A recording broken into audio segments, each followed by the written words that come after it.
우리 하나님께 박수로 영광 올려드리겠습니다. 여호와는 나의 목자시 내가 부족함이 없으리로다. 이것이 우리의 믿음의 고백되기를 바랍니다. 우리 아침은 기도하겠습니다. 성령 하나님 이 시간 임재해 주셔서 또 종의 입술을 통해서 우리 성령님께서 친히 말씀하여 주시고 우리 마음과 생각에 주의 말씀이 목과 같이 박히게 하여 주시옵소서. 첫 번째 예물 올립니다. 김윤희, 김윤경, 김윤미, 이준여, 미아윤, 노민서, 노연서 귀한 예물 드린 손길들을 복 주시고 하나님의 거룩한 백성으로 세상을 이기는 믿음으로 살아가게 하여 주시옵소서. 감사하며 우리 주님 예수 그리스도 이름으로 기도합니다. 아멘. 여러분 최근에 비가 많이 왔습니다. 여러분 어떻게 비 피해 없이 잘 지내셨는지 모르겠습니다. 여러 가지 어려움이 있는데도 불구하고 이렇게 건강한 모습으로 여러분들이 이 은혜의 자리에 나오실 수 있는 것 다 하나님의 은혜이고 참 놀라운 감사의 제목입니다. 우리 참 뉴스를 통해 보면서 우리가 오늘날 이 시대에 이 강남역, 서초동 이런 곳에서 이렇게 비가 온다는 것으로 인해서 이런 난리를 겪는구나. 뉴스를 보면서도 참 이게 현실 같지 않은 그런 상황들이 지금 펼쳐지고 있습니다. 물폭탄이라는 그런 표현처럼 눈이 집중적으로 쏘여진 며칠 전에 그 강남역 일대에서 1시간여 만에 4명이 실종됐다고 하지 않습니까? 대부분 아마 맨홀로 빠진 것으로 추정이 되는데 그 관계자가 나와서 뉴스 때 얘기하는 거 보니까 그 맨홀 밑에가 다 한강으로 이어지는 곳이어서 지금 수색을 해도 못 찾는데요. 이게 무슨 일이에요? 여러분 이 강남이란 땅에서 누가 그런 생각을 했겠습니까? 가장 안전하고 부유하고 그런 곳이라고 생각한 곳에서 어느 순간 그런 일이 있을 거라고 누가 생각을 했겠습니까? 또 어떤 남성은 지하 주차장에 침수가 된 차를 끄집어 내려갔다가 지하 주차장에서 급류에 휘말려서 빠져나오지 못하고 사망했다는 뉴스도 봤는데 그걸 누가 상상을 했겠습니까? 지하 주차장에서 급물살에 쓸려 내려간다니 상상이 안 되는 일입니다. 또 요즘에는 또 이제 반지하 사시는 분들이 큰 피해를 입었다는 뉴스도 들었습니다. 이 서울 땅에 여전히 반지하에 사시는 어려운 분들이 많고 또 어떤 분은 그 침수된 방에 고양이 꺼내러 갔다가 본인 못 나오고 거기서 사망하시는 그런 사고도 있다는 뉴스도 봤습니다. 또 동작구에 있는 한 고등학교 옆에는 산사태가 나서 이제 크게 무너져 내린 그런 사진을 봤습니다.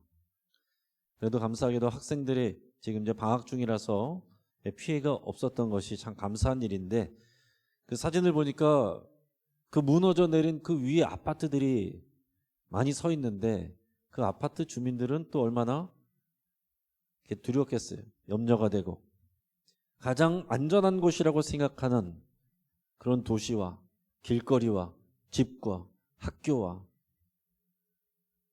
주차장과 이런 곳들이 어느 한순간에 우리에게 치명적인 위험의 장소로 바뀔 수 있다는 거 뉴스를 통해서 보면서 참 여러 가지 생각이 듭니다. 여러분 우리가 살아가는 이 세상은 어느 순간 어떤 모습으로 우리에게 갑작스럽게 위험으로 다가올 수도 있다는 것을 우리가 생각을 해야 됩니다. 우리 그리스도인들은 그런 피해를 면제받은 사람들입니까?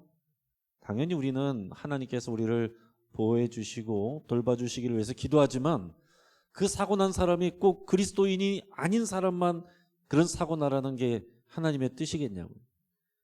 이 자연 세상에 이 자연 원리 가운데서는 그리스도인에게라도 누구라도 사고가 날 수 있고 그만큼 우리에게 위험이 우리에게 죽음이 가까이 있다라는 것을 생각을 하면서 우리에게 이런 사고가 없기를 바라는 것도 하나의 믿음이기는 하지만 우리에게 정말 더 필요한 믿음은 언제 어떤 순간에 하나님께서 우리를 부르신다고 하더라도 부끄러움 없는 삶을 사는 것 이게 더 큰 믿음이겠다 이런 생각을 합니다. 이렇게 될 줄 알았으면 진작에 뭐뭐 할 걸, 예배할 걸, 기도할 걸, 전도할 걸, 주의를 할 걸. 여러분 이런 후회가 절대로 우리에게 남아있지 않기를 바라고 축복합니다. 여러분 이 세상과 그리스도인의 관계를 우리가 생각을 해야 되는데 지금 이 세상의 일들 바라보면서 그리스도인은 이 세상에 대해서 어떤 태도를 가져야 됩니까? 그게 우리의 믿음인데 우리가 어떤 믿음을 가지고 이 세상을 살아가야 됩니까? 성경에 보면 여러 가지가 나와 있어요. 자, 하나는 세상은 사랑의 대상이라고 그랬습니다. 요한복음 3장 16절에서 하나님이 세상을 이처럼 사랑하사 그랬어요. 또 이 세상은 분별의 대상입니다. 로마서 12장 2절 보면 너희는 이 세대를 본받지 말라. 오직 하나님의 선하시고 기뻐하시고 온전하신 뜻이 무엇인지 분별하라. 이 세상 속에서 하나님의 뜻을 분별하라. 하나님의 뜻이 아닌 세상의 것들을 분별하라는 그런 말씀이에요. 그리고 오늘 읽은 우리 말씀에서는 세상을 이김은 이것이다. 무슨 얘기입니까? 세상은 우리가 싸워서 이겨야 될 대상이라는 표현도 있는 거예요. 자, 그러니까 우리가 믿음을 올바르게 갖는다는 것은 이 세상을 어떻게 바라보느냐 하는 것과도 연결이 돼 있는데 우리가 복음 캠페인 할 때마다 복음으로 세상을 섬기겠습니다 라고 그랬어요. 라고 했을 때 우리가 세상을 섬긴다는 것은 그런 무슨 의미겠습니까? 이거는 사랑의 대상인 하나님께서 창조하신 이 세계죠. 제일 먼저는 이 세상 속에서 살아가는 사람들, 하나님을 아는 우리 지체들과 하나님을 모르는 구원받아야 될 사람들, 그리고 하나님을 만드신 이 땅과 자연, 그리고 더 나아가서는 이 세상의 문화와 제도입니다. 이 세상의 문화와 제도가 하나님의 뜻에 순종하도록 우리가 거기에 힘을 발휘하고 우리가 거기서 역할을 하는 것도 우리가 세상을 섬긴다라는 것의 의미 안에 폭넓게 다 들어가 있는 것입니다. 그래서 우리가 이 세상을 살아간다고 할 때 저는 주로 이제 교회에서 살아가죠. 저의 생활권은 거의 이제 교회고 교인들이기 때문에 정말 오늘 이 말씀이 필요한 것은 세상 속에서 살아가는 여러분들이세요.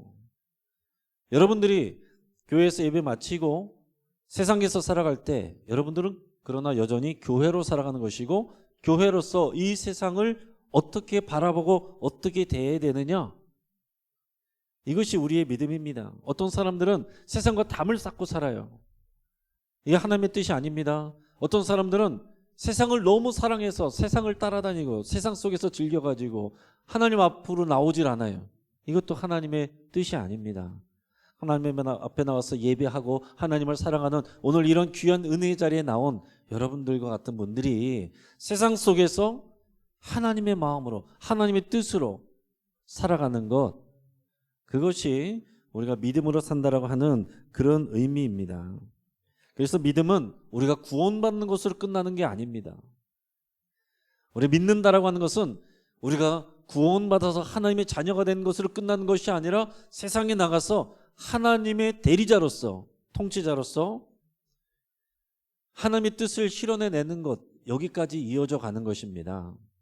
그래서 우리가 하나님의 자녀가 되는 것을, 우리가 믿음으로 하나님의 자녀가 되는 것을 영어로 표현하면 sonship이다, 그렇게 얘기했어요. 우리 자녀가 된다라는 소리예요.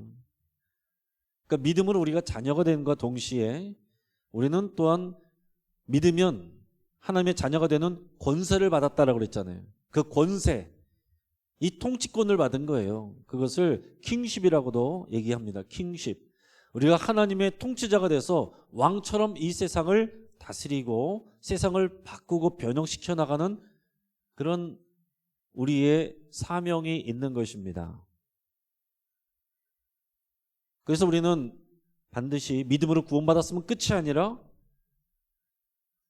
이 세상에 하나님의 대리자로서 통치자로서 영향력을 발휘할 수 있도록 성숙해져 가야 됩니다.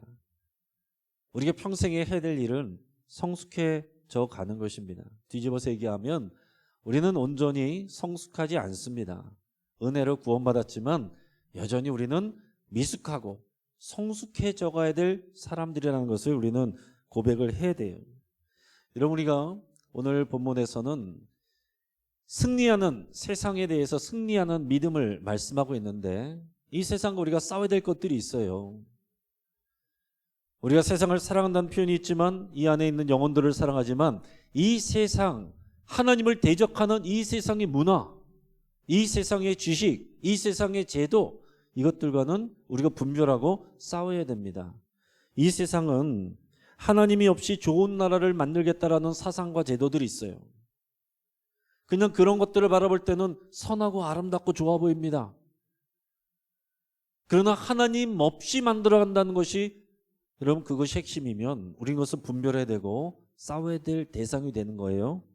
또 하나는 성경이 말하는 거룩, 우리가 새벽에 레위기를 통해서 계속 거룩에 대해서 배우는데, 하나님은 거룩하시니 우리가 거룩해야 됩니다.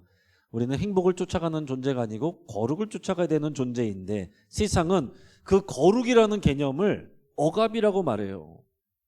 오랜 시간 동안 교회가 사람들을 억압하고 또 힘들게 만든 사슬과 같은 것이라고 얘기를 하면서 이 거룩에 대한 강박관념을 깨버리고 해체해버리고 자유함을 누리고 해방시키겠다라는 이런 생각을 가진 사람들이 많습니다.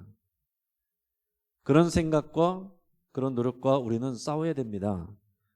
또 하나, 공정과 정직보다는 출세와 성공을 추구하는 이 맘모니즘, 돈이 최고라고 하는 맘모니즘, 우리가 싸워야 될 세상. 너희가 하나님과 재물을 겸하여 섬길 수 없다라고 했을 때 그 재물, 그 맘몬의 신이에요. 맘모니즘, 돈을 사랑하는 것이 일만하게 뿌리라 그랬습니다. 돈이 죄가 아니라 돈을 사랑하는 우리 마음이 죄의 뿌리가 된다는 거예요. 그래서 우리가 표현할 때 우리가 맘몬신을 섬긴다, 그런 표현을 합니다.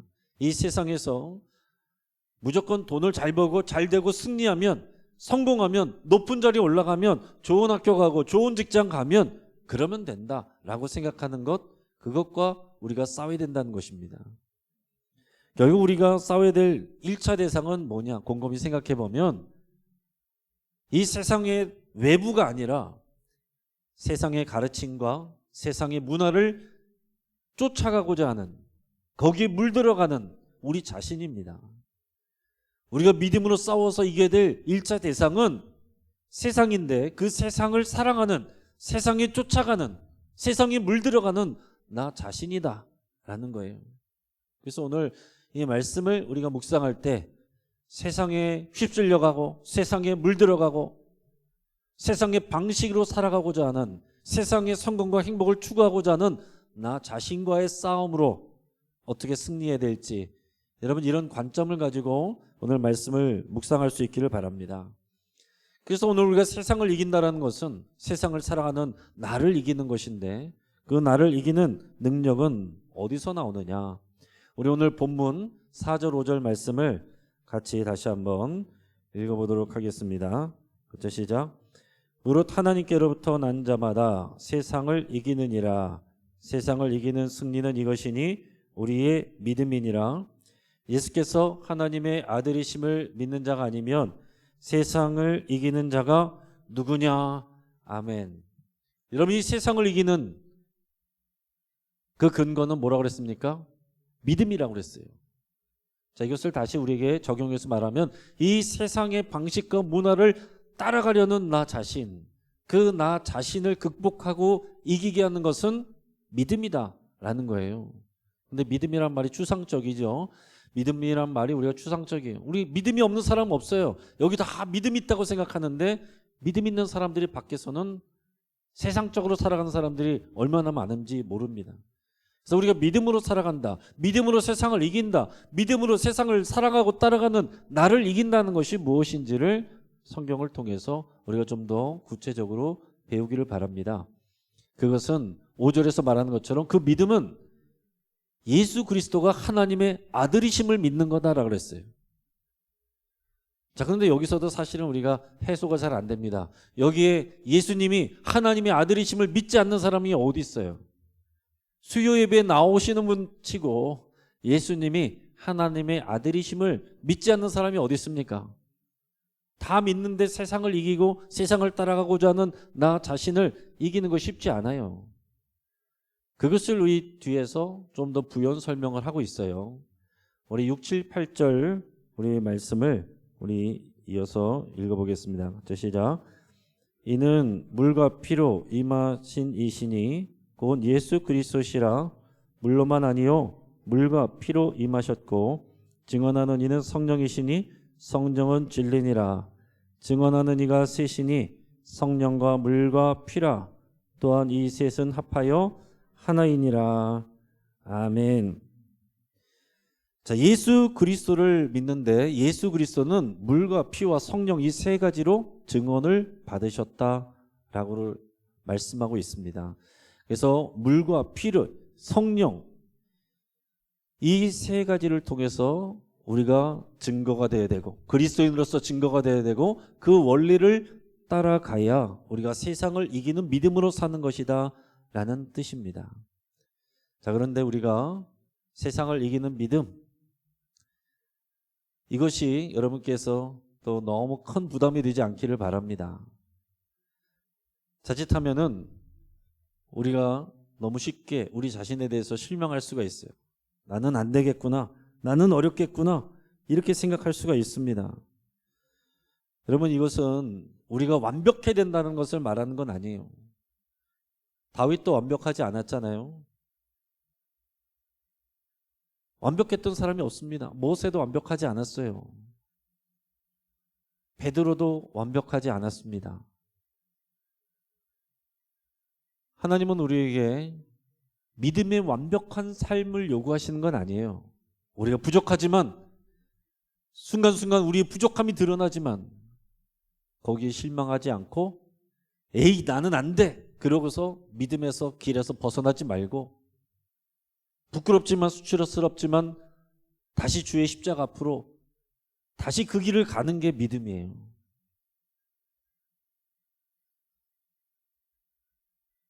수치심 때문에 자기 성질 때문에 그 길을 벗어난 것이 가룟 유다고 너무나도 수치스럽고 부끄럽지만 그럼에도 예수님 앞으로 나아간 사람이 베드로예요. 여러분 우리는 그런 시험을 많이 받습니다. 우리가 믿음으로 승리한 사람들, 잘한 사람들 얘기를 잘 듣다 보면 목회자인 저도 시험에 들 수 있어요. 난 그렇게 못하는데, 난 또 넘어졌는데. 어떨 때는 이런 지적을 받거나 어떤 실수를 하거나 어떨 때는 내 자신에 대해서 또 실망할 때도 있죠. 그럴 때는 그런 생각이 들 때도 있어요. 다 때려치우고 싶은 생각, 다 내려놓고 싶은 생각, 이 자리를 피하고 싶은 생각, 그거를 이기는 것이 세상을 이기는 믿음입니다.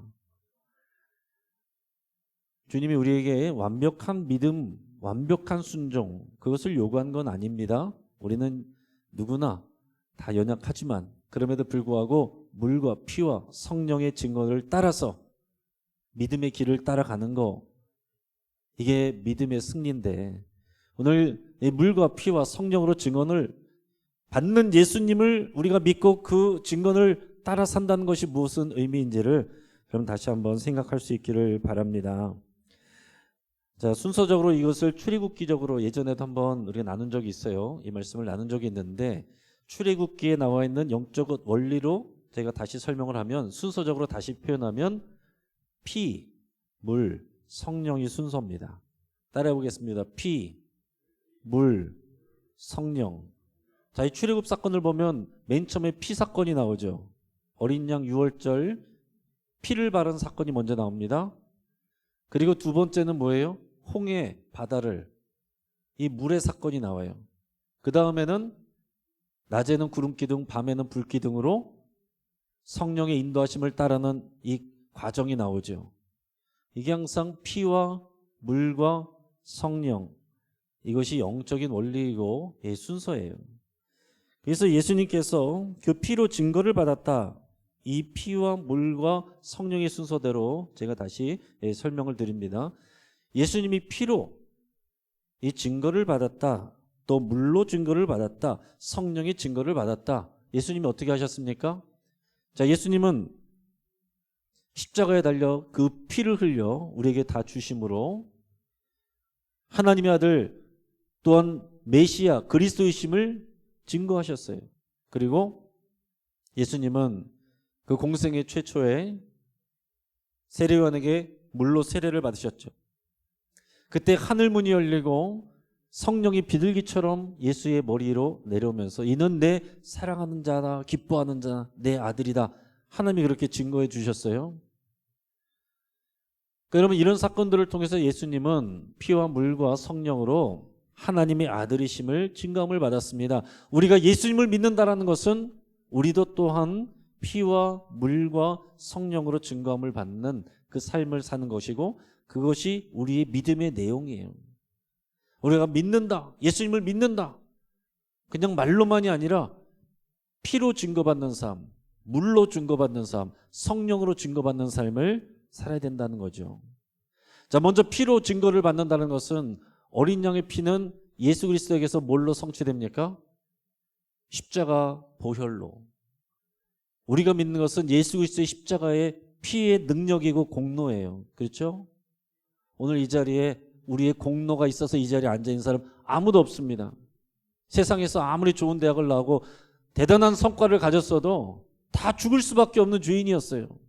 우리가 하나님 앞에 나올 수 있는 이유는 오직 그 피의 증거, 예수 그리스도의 보혈을 의지해서만 하나님 앞에 오늘 이 시간 나올 수가 있는 겁니다. 우리의 믿음의 승리의 처음은 이 피예요. 예수 그리스도의 피, 예수 그리스도의 공로를 우리가 인정하면 우리 자신을 내세울 게 없습니다. 네가 잘나고 내가 잘나고 이런 얘기 할 게 없어요. 우리는 다 죽을 죄인이었다는 것을 고백하는 것이니까요. 예수의 피의 공로를 인정한다는 것은 내가 죽을 수밖에 없는 죄인이었다는 것을, 비참한 상황 속에 있었다는 것을 인정하고 고백하는 것입니다. 살만 했는데 예수님도 믿어보지 뭐, 이거는 그 피를 믿는 게 아니에요. 예수의 피 없이는 내가 살 수가 없고 죽을 수밖에 없고 나는 비참한 상황 속에서 멸망할 수밖에 없는 존재였다는 것을 고백하는 것이 이 피 증거입니다. 그러면 누가 우리에게 우리 부족함을 얘기해도 너그러울 수 있어요. 어차피 나는 죽을 수밖에 없는 죄인이었고 예수의 피로 은혜로 산 사람인데, 우리가 어차피 다 죄인이잖아요. 저와 여러분들이 다 죄인이잖아요. 오늘 예수의 피를 믿고 그 은혜로 나온 저와 여러분들이 그 믿음으로 나왔다는 것은 우리가 영원히 죽을 수밖에 없는 형편없는 죄인이라는 것을 고백하는 그 믿음으로 나온 거잖아요. 그렇다면 우리의 연약함이 드러나도 그것이 큰 문제가 되지 않아야 된다라는 것입니다. 가룟 유다처럼 부끄러움과 자기 자존심과 성질에 못 이겨서 그 십자가 생명의 길을 떠나버리면 안 된다라는 거예요. 더 나아가서는 예수의 피를 믿는다. 그것은 무슨 얘기입니까? 예수 그리스도의 피의 죽음을 우리가 믿는다고 했을 때, 우리는 그 피의 공로를 믿는다고 했을 때 예수 그리스도를 믿고 우리는 죽음까지도 이기신 예수님의 그 부활의 능력까지도 같이 믿는 것입니다. 그러니까 우리는 이 세상에서 사람들의 행복을 쫓는 사람들의 가장 큰 두려움은 뭡니까? 내가 쌓아놓은 것들 잃어버리는 거, 죽는 거. 그러나 우리는 그 죽음의 문제를 해결받은 사람들이에요. 예수의 피로 그 죽음의 문제를 해결받은 사람들입니다. 우리가 질병에 걸릴지라도, 사고를 당할지라도 죽음은 어떡하나, 죽음의 문제까지도 해결받은 게 예수의 피를 믿는, 증거받는 우리의 삶이거든요. 그러니까 여러분, 이 죽음의 문제, 그 죽음의 문제 안에 있는 여러 가지 상실의 문제, 또 질병의 문제, 여기에 대해서 너무 두려워하지 마시기를 축복합니다. 우리가 이 피로 증거를 받는다, 예수의 피를 믿는다라는 것을 여러분 더 깊이 생각하실 수 있기를 바랍니다. 또한 두 번째, 물로 증거를 받는다라고 그랬어요. 물로 증거를 받는다는 것은 세례를 의미하고, 세례를 받는다는 것은 씻는 의식만을 얘기하는 게 아니에요. 더 큰 의미는 그 물 속에 들어가서 우리가 죽고 물 밖으로 나오면서 이제 새로운 존재로 다시 사는 것, 이게 중요한 것입니다. 그래서 예전에 초대교회 때는요, 세례를 받을 때 물론 이제 우리 장로교에서는 지금 이제 관술에 물을 떠서 이렇게 머리에 뿌리죠. 근데 지금 이제 우리 총회에서도 통과된 것은 침례도 할 수 있다라고 돼 있어요. 그러니까 우리도 원하면은 침례를 할 수 있습니다. 그런데 여건상 우리가 이런 침례탕이 없으니까 우리 마음 먹으면은 여기다가 이제 뭐 침례탕을 만들어 놓고 할 수도 있겠죠. 아니면은 우리가 강이나 이런 데로 가서 할 수도 있을 거예요. 언젠간 그런 날이 저도 한번 오면 좋겠습니다. 자, 그런데 이 초대교회 때 보면은요, 이 침례탕이 어떻게 만들어져 있냐면 쉽게 생각하면 이제 목욕탕의 물처럼 이렇게 욕조처럼 생겼어요. 공중 목욕탕에 보면. 근데 입구가 있고 입구에 계단이 있고 나오는 출구에 계단이 있습니다. 그래서 그 입구의 계단으로 내려가서 거기서 침례 세례를 받고 물 속으로 들어갔다 나온 다음에 반대편 계단으로 나와요. 이것이 우리 홍해 바다를 건넌 이스라엘 백성들의 경험이 세례라고 말하는 그런 이미지와 연결이 되는 거죠. 물속으로 들어가서 우리는 완전히 죽고, 뭐가 죽는 거예요? 그 이전의 삶, 애굽에서 살던 삶, 애굽의 종로를 타던 삶, 그게 죽는 거예요. 그리고 이제 하나님의 백성으로 다시 사는 것입니다. 새 출발하는 거예요. 이것을 우리가 자기 부인이다 이렇게 얘기하는 것입니다. 우리로 말하면은 예수님 믿기 전에 우리가 주인 돼서 내 마음대로 살던, 행복을 추구하고 성공을 추구하고 공정과 상식을 떠나서 내 욕심을 채우고 나만 잘 되면 된다는 생각 가운데 살았던 그 모든 주의 종로를 타던 삶을 부인하고, 예수 그리스도와 함께 나는 그 삶이, 그런 신분이 죽었고 나는 이제 예수의 피를 믿고 십자가의 표대를 따라 사는 그리스도인으로서 새 출발한다. 하나님의 백성으로서 새롭게 산다. 이 고백이 세례이고 이것이 물로 증거를 받는 것입니다. 저 여러분들이 예수님을 믿는다라고 했을 때, 물로 증거받는 예수님을 믿는다라고 했을 때 우리도 저도 여러분도 세례를 받으셨죠?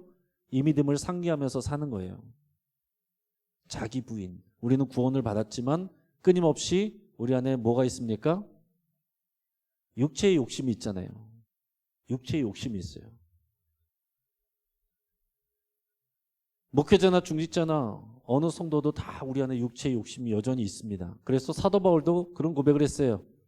내 안에 성령의 소욕과 육체의 소욕이 있어서 이 두 가지 법이 서로 싸운다라고 그랬습니다. 우리 안에서 맨날 그것이 있는 거예요. 주인 말씀대로 살아야지, 사랑해야지, 포기해야지, 내가 먼저 섬겨야지. 근데 그러고 싶지 않은 나의 마음, 나의 자존심, 나의 성질, 나의 하던 것들, 나의 체면, 자존심, 이런 것들이 여전히 살아있는 거죠. 그런 것이 있으면 우리가 구원 못 받은 자입니까? 구원은 받았어요. 구원은 받았으나 우리가 물로 씻는 것입니다. 내가 죽었지, 예수 그리스도와 함께 십자가 못 박혀 죽었지, 나는 이제 그리스도의 이름으로 살아가는 사람이지, 이 믿음을 다시 되새기고 고백하고 그 믿음 따라가는 것이 물로 증거를 받는 것입니다. 언제 하면 돼요? 세례 받았으면 끝납니까? 매일 우리는 이 물로 증거를 받아야 돼요. 매일 우리가 새벽에 기도하고 이렇게 수요일을 넘어서 기도하는 것은 우리가 예수의 피로 은혜로 사는 사람들이고, 또한 자기 부인해야 되는 사람들이고, 오늘 여기에 오는 여러분들의 마음에, 심령에 여러 가지 어려움과 상처와 갈등과 그런 부분들이 있겠지만, 그런 욕심과 질투와 정과 욕심을 십자가에 못 박아버리고 나는 그리스도와 함께 이미 죽었습니다, 이 믿음을 다시 확인하고 교회 밖을 나갈 때는 그 믿음 가지고 다시 새 출발하는 그 삶을 살아가는 것, 이것이 물로 증거를 받는 것입니다. 자, 그 다음에는 성령으로 증거를 받았다고 했어요. 예수님은 이 땅에 있을 때 예수님 자신의 능력으로 한 게 없습니다. 성경에 보면 모든 일을 성령의 능력으로 하셨다라고 그랬어요. 성령의 인도함을 받고 성령의 능력을 따라서 행하셨습니다. 하물며 우리는 어떻게 했어요? 우리는 성령의 도우심과 성령의 인도하심, 이게 없으면 우리는 살아갈 수 없는 존재들이에요. 성령의 도움을 구하지 않으면은 인간적인 욕심과 인간적인 힘으로 하게 되는 거죠. 그러면 반드시 실패하고 넘어지게 돼 있습니다. 잘 하다가도 어느 순간 내 자신을 믿고 성령님을 의지하지 않을 때 다 넘어지는 거예요. 그래서 교만하다는 것은 이것과 연결해서 얘기하면 성령님을 의지하지 않는 것입니다. 기도하지 않는 거예요. 기도하지 않고 내가 하던 방식으로, 내가 하던 습관으로, 내 능력으로, 내 스킬로, 내 아는 사람 의지해서, 이것이 성령님을 의지하지 않는 것입니다. 그러나 예수님은 철저하게 성령님을 의지하셨고 그것이 성령님께 증거를 받은 삶이에요. 우리 그리스도인들도 믿음으로 세상을 이기는, 또 세상을 따라가는 나 자신을 이기는 그 승리는 성령님의 인도를 따라가는 것입니다. 내 안에 육체의 소욕이 있으나 성령의 소욕이 분명히 있어요. 아, 이게 다 때려쳐버릴까? 아니야. 그래도 주의 말씀 따라 살아야지. 내 안에서 이 갈등이 있잖아요. 그래서 성령의 소욕을 따라가는 거, 그게 승리입니다. 이 성령님께서 이스라엘 백성을 어디로 데려가셨느냐? 출애굽기를 보면 첫째는 홍해바다로 먼저 데려가셨고, 두 번째는 광야로 데려가셨고, 세 번째는 성막으로 데려가셨습니다. 자, 홍해바다로 데려가셨다는 것은 자기 부인의 세례의 자리로 데려가셨다는 것이고요. 또 광야로 인도하셨던 것은 삶의 문제들을 경험하게 하셨어요. 바로 가나안 땅으로 들어간 게 아닙니다. 우리 예수 믿고서 바로 모든 문제로부터 우리가 면제받은 삶을 사는 게 아니라 문제를 관통하는 삶을 사는 거예요.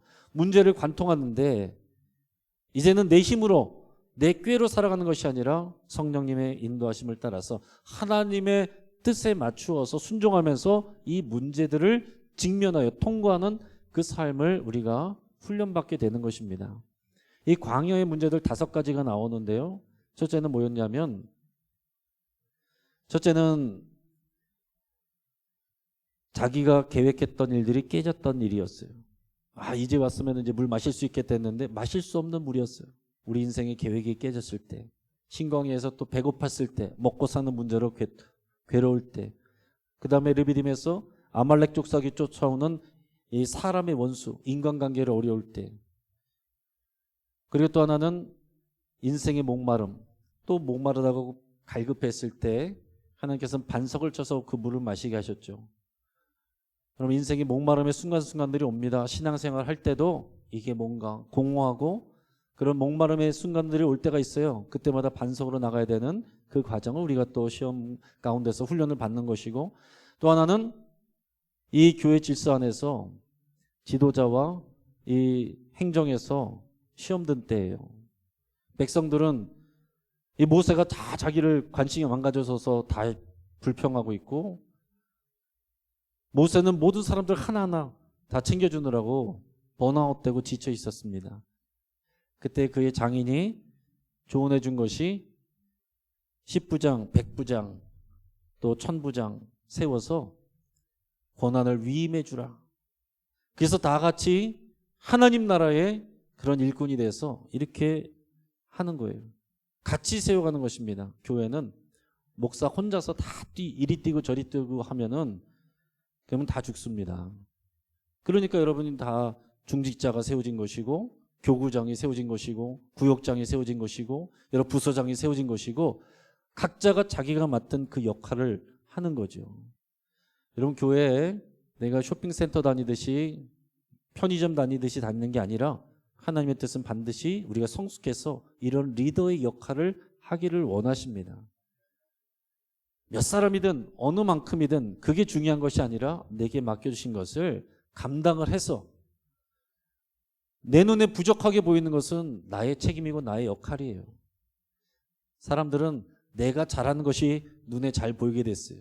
그게 부족한 게 보이게 돼 있는 것인데, 각자 내 눈에 보이는 부족한 것들을 자기가 채우면 건강하고 좋은 교회가 되는 것이고, 각자 자기가 보이는 다 문제들을 말하면 문제투성이인 교회가 되는 것입니다. 자, 이런 광야를 통과하게 하신 하나님이 성막으로 데려가셨는데, 성막의 제일 핵심은 뭡니까? 제일 끝에 지성소예요.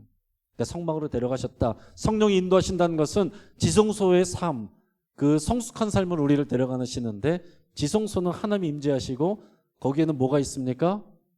언약궤가 있잖아요. 언약궤. 그래서 언약궤 안에 들어있는 것이 하나님이 이스라엘 백성에게 가장 귀하게 여기고 붙들고 살라는 그런 믿음의 내용들입니다. 간단히 우리가 살펴보면 어떤 것입니까? 처음에는 만나가 들어있는 금왕 아래가 있어요. 우리가 믿는다라는 거, 믿음으로 세상을 승리한다는 건 뭐냐면 이 만나의 금왕알이 스피릿으로 살아가는 것입니다. 하나님이 우리를 공급해 주시는 거예요. 오늘 우리가 일 더 하지 못해도 하나님이 나를 책임지시고 공급해 주시고 살리신다. 이 믿음으로 살라고 지성소로 데려가시는 거예요. 두 번째는 아론의 쌍난 지팡이가 있었습니다. 교회의 질서가 있는 것입니다. 교회의 질서, 아론, 사람들이 볼 때 다른 이 고라 자손이나 이런 사람들이 볼 때 아론보다 더 똑똑한 사람들 많았지만, 그러나 아론은 부족한 것이 많았어도 하나님이 세우셨기 때문에 그 질서를 인정하느라 그걸 하나님께서 말씀하셨고, 그래서 아론의 쌍난 지팡이를 그 안에 놓게 하셨습니다. 우리 성령은 질서의 하나님이시고 교회는 질서가 있습니다. 그리고 또 하나는 십계명 두 돌판이죠. 십계명 두 돌판, 하나님을 사랑하고 이웃을 사랑하는 것. 여러분, 우리가 사역을 잘하는 것보다 더 중요한 것은 하나님을 사랑하는 것과 우리 지체와 이웃을 사랑하는 것입니다. 이 사랑 빠지면 아무것도 안 남습니다. 사랑 빠지면 그냥 일만 남든지 율법주의적인 삶이 될 수밖에 없습니다. 제가 지금 여러 가지 말씀을 우리 출애굽기와 연결해서 나누었는데, 여러분, 이것이 다 영적인 원리예요. 자, 하나님의 뜻은 이제 정리합니다. 우리가 구원받고 태어나서 끝이 아니라 성장하고 성숙해 가기를 원하십니다. 여기는 여러분 한 사람 한 사람에 대한 하나님의 마음이 있고 하나님의 계획이 있습니다. 우리가 생각할 때 나는 실패했다, 끝났다, 그게 아닙니다. 그 가운데서도 그 과정을 통해서 하나님이 지금 저와 여러분들을 성숙해 하게 가는 과정 가운데 있다는 것을 우리가 고백해야 되는 거예요.